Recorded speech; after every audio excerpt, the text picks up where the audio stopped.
Andhra Pradesh Bharatiya Janata party రాష్ట్ర అధ్యక్షునిగా ఎన్నికైన పివిఎన్ మాధవ్ మరియు ఏలూరు జిల్లా నుండి బీజేపీ జాతీయ కౌన్సిల్ సభ్యులుగా నియమించబడ్డ బీజేపీ రాష్ట్ర ప్రధాన కార్యదర్శి తపనా చౌదరి మరియు రాష్ట్ర మహిళా మోర్చా అధ్యక్షురాలు బొల్లిన నిర్మలా కిషోర్కి ఏలూరు జిల్లా టీ నరసాపురం బీజేపీ మండల అధ్యక్షులు దామచెట్టి సాయి విశ్వనాథ్ వారికి అభినందనలు తెలియజేశారు.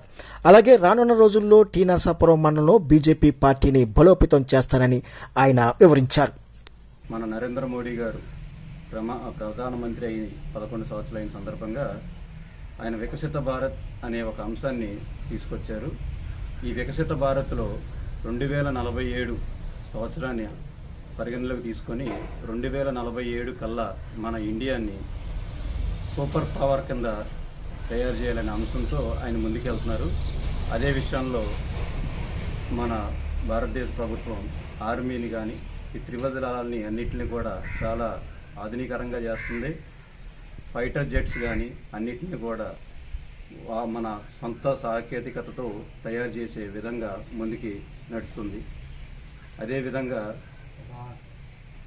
మనం ఇదివరకు మొన్నటి వరకు కూడా ఆపరేషన్ సింధూర్ జరిగేంత వరకు కూడా ఆర్థికంగా 5వ స్థానంలో ఉండేవాళ్ళం ప్రపంచంలో.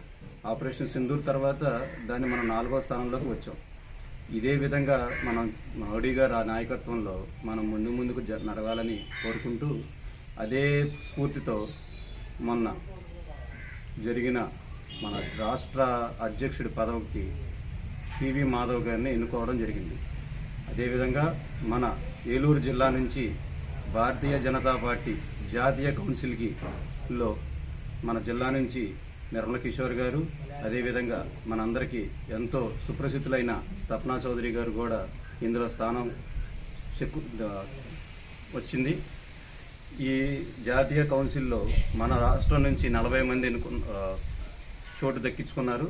దాంట్లో మన జిల్లా నుంచి నిర్మలా కిషోర్ గారు, అదే మా జిల్లా అధ్యక్షులు విక్రమ్ కిషోర్ గారి ఆధ్వర్యంలో, అదేవిధంగా భారతీయ జనతా పార్టీ జాతీయ కౌన్సిల్లో స్థానం అందుకున్నటువంటి మన అందరికీ సుప్రసిద్ధులైన తపనా చౌదరి గారు మరియు నిర్మలా కిషోర్ గారి ఆధ్వర్యంలో మన జిల్లాని బలోపేతం అభివృద్ధి చేస్తూ జిల్లాలో అటువంటి మరి మండలంలో మన టీ నరసాపురం మండలంలో కూడా పార్టీని బలోపేతం చేయాలని కోరుకుంటూ, అదేవిధంగా రానున్న ఒక 10-15 రోజుల్లో మన టీ నరసాపురం మండలంలో 100 నుంచి 150 మంది కొత్త సభ్యులు జాయినింగ్స్ ఉన్నాయని కోరుతున్నాం.